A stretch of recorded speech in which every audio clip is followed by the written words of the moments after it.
নমস্কাৰ, কি খবৰ? মই নিৰঞ্জন বৰা, মোৰ ইউটিউব চেনেল নিৰঞ্জন বৰালৈ আপোনালোক সকলোকে স্বাগতম জনাইছোঁ। BSFৰ ফালৰ পৰা কিছুমান পোষ্ট আহিছে, কি পোষ্ট আহিছে, কোনে কোনে এপ্লাই কৰিব পাৰিব, বয়স কিমান লাগিব, ফুল ডিটেইলি ভিডিঅ'টো আলোচনা কৰিম। ভিডিঅ'টো আৰম্ভ কৰাৰ আগতে মোৰ চেনেলটো যদি আপোনালোকে এতিয়ালৈ ছাবস্ক্ৰাইব কৰিছে তেন্তে বহুত ধন্যবাদ, আৰু যদি ছাবস্ক্ৰাইব কৰা নাই তেন্তে ছাবস্ক্ৰাইব কৰি কাষতে থকা বেল আইকনটো প্ৰেছ কৰি অল কৰি থৈ দিব। তেতিয়াই মই এনেধৰণৰ গুৰুত্বপূৰ্ণ ভিডিঅ'সমূহ আপলোড দিলে তাৰ নটিফিকেশ্যন পাব আৰু ভিডিঅ'সমূহ কণ্টিনিউ চাই থাকিব পাৰিব। আহক এতিয়া আমি ভিডিঅ'টো আৰম্ভ কৰোঁ। Government of India, ministry of home affairs, direct general border security force, মানে BSFৰ ফালৰ পৰা পোষ্ট আহিছে। আপোনালোকৰ পোষ্ট আহিছে পাৰামেডিকেল ষ্টাফ, যিবিলাক BSFৰ মেডিকেল ষ্টাফৰ ডিপাৰ্টমেণ্টৰ পোষ্ট থাকে তাৰ আণ্ডাৰত পোষ্ট আহিছে। কি পোষ্ট আহিছে আহক এতিয়া আমি চাই লওঁ।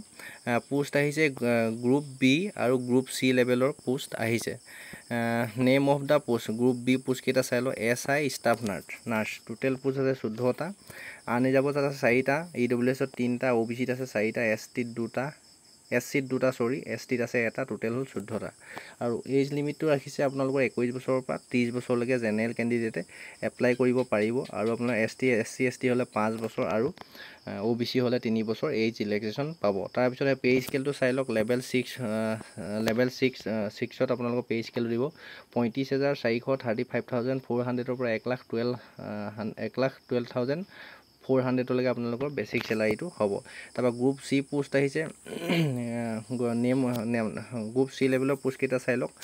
ASI লেবৰেটৰী টেকনিচিয়ান, আনৰিজাৰ্ভত আছে 12টা, EWSত আছে 4টা, OBCত আছে 12টা, তাৰপিছত SCত আছে 6টা, STত আছে 4টা, টোটেল হৈ গ'ল আপোনালোকৰ 38টা টোটেল পোষ্ট আহিছে। এজ লিমিটটো ৰাখিছে 18 বছৰৰ পৰা 25 বছৰলৈকে জেনেৰেল কেণ্ডিডেট, SC/ST 5 বছৰ, OBC হ'লে 3 বছৰ এজ ৰিলেক্সেশ্যন পাব।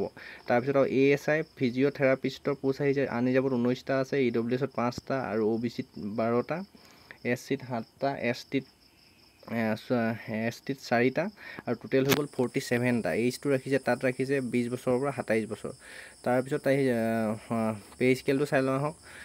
লেভেল 5ৰ পে স্কেলটো ৰাখিছে 29,200ৰ পৰা 92,300 টকা আপোনালোকে পে স্কেলটো পাব। টোটেল ভেকেঞ্চি হৈ গ'ল 31টা, 9টা, টোটেল 85টা আপোনালোকৰ ASI লেবৰেটৰী টেকনিচিয়ান, ASI ফিজিঅ'থেৰাপিষ্টৰ টোটেল ভেকেঞ্চি হৈ গ'ল 85টা। তাৰপৰা 3 নম্বৰ পোষ্টটো হৈছে গ্ৰুপ B লেভেলৰ SMT ৱৰ্কশ্বপ পোষ্ট। গ্ৰুপ B পোষ্টত ইয়াত SI ভেকচিন মেকানিক মানে ভেকচিন মেকানিকৰ পোষ্ট আহিছে SI। আনৰিজাৰ্ভত 2টা আছে, OBCত 1টা আছে।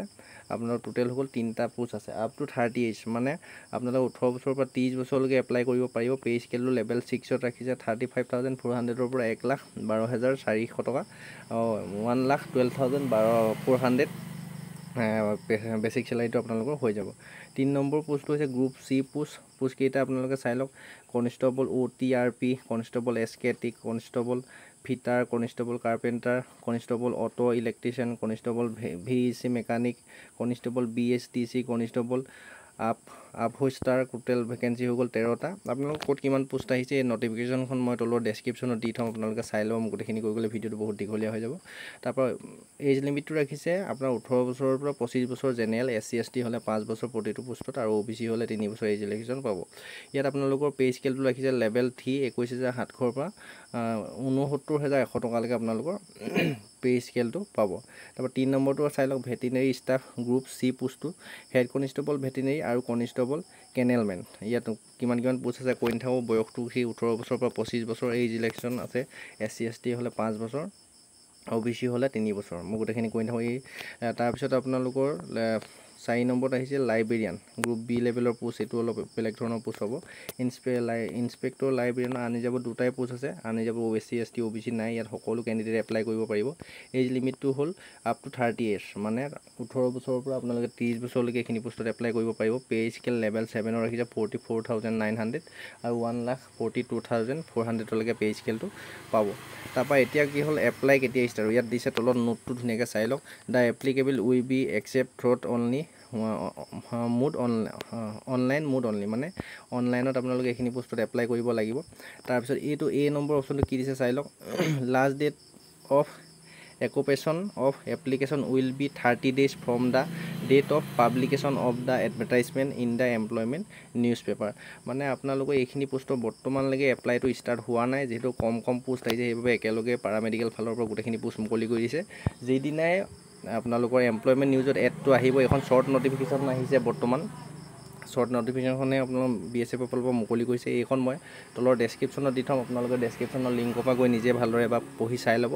বৰ্তমানলৈকে এপ্লাই ষ্টাৰ্ট হোৱা নাই, এই মাহতে হ'ব লাগে। যেতিয়াই এপ্লাই ষ্টাৰ্ট হ'ব, অৰ্থাৎ যেতিয়াই এমপ্লয়মেণ্ট নিউজত ইয়াৰ এডভাৰটাইজমেণ্টটো আহি যাব ফুল নটিফিকেশ্যন, তেতিয়া সেই যিদিনাই আহে, যিটো ডেটতে আহে, সেইদিনাৰ পৰাই আপোনালোকৰ এপ্লাইটো ষ্টাৰ্ট হ'ব। আপোনালোকৰ ইয়াত স্পষ্টকৈ লিখিছে যে আপোনালোকৰ আপ টু 30 days, মানে যিদিনা এডভাৰটাইজমেণ্টত এইখন নটিফিকেশ্যনখন আহিব তাৰ 30 দিনলৈকে আপোনালোকে এপ্লাই কৰি থাকিব পাৰিব। এইখিনিয়ে আপোনাৰ আৰু ইয়াত যদি এই নটিছখন আপোনালোকে যিটো BSFৰ অফিচিয়েল ৱেবছাইট আছে HTTPS, এইটো আপোনালোকে চাই লওক, ইয়াতে দেখাই দিছে recruit.bsf.gov.in অফিচিয়েল ৱেবছাইট। আপোনাৰ মোবাইল ফোনতে মাৰিও চাই লওক, এখন শ্বৰ্ট নটিফিকেশ্যন ইতিমধ্যে আহি গ'ল। কোনো ধৰণৰ ফেক নহয়, এইটো ৰিয়েলি এইখিনি পোষ্ট হয়। কিন্তু ইয়াত মষ্ট এটা কণ্ডিশ্যন আছে, আপোনালোকে চিম্পল 10 বা 12 পাছ কৰি আপোনালোকৰ এপ্লাই কৰিব নোৱাৰিব। ইয়াত হয়তো আপোনালোকে দেখিছে ষ্টাফ নাৰ্ছ, আপোনালোকৰ লেবৰেটৰী টেকনিচিয়ান ASI পোষ্ট হয়। কিছুমান পোষ্টত হয়তো আপোনালোকে 12 পাছ কৰি এপ্লাই কৰিব পাৰিব, এতিয়ালৈকে ফুল নটিফিকেশ্যন যিহেতু অহা নাই। কিন্তু 10 বা 12 পাছ কৰিলে আপোনালোকৰ ITI কৰা হ'ব লাগিব বা কিবা এক্সপিৰিয়েঞ্চ বিচাৰিব পাৰে, তেতিয়াহে এইখিনি পোষ্টত এপ্লাই কৰিব পাৰিব। মই ভিডিঅ'টো শ্বৰ্ট নটিফিকেশ্যন খাই আপোনালোকক জনাবলৈ চেষ্টা কৰিলোঁ। যিদিনা পৰা এপ্লাই ষ্টাৰ্ট হয় নিশ্চয় মই ভিডিঅ' বনাই দিম। আপোনালোকে চেনেলটো ছাবস্ক্ৰাইব কৰি ৰাখিব। ভিডিঅ'টো আপোনাৰ লগৰ বন্ধু বান্ধৱী সকলোলৈকে শ্বেয়াৰ কৰি দিব, ল'ৰা ছোৱালী যিহেতু সকলোৱে এপ্লাই কৰিব পাৰিব। আজিৰ ভিডিঅ'টো এইখিনিয়ে, ভিডিঅ'টো শ্বেয়াৰ কৰি দিব। চেনেলটো যদি এতিয়ালৈ ছাবস্ক্ৰাইব কৰা নাই ছাবস্ক্ৰাইব কৰি ৰাখিব।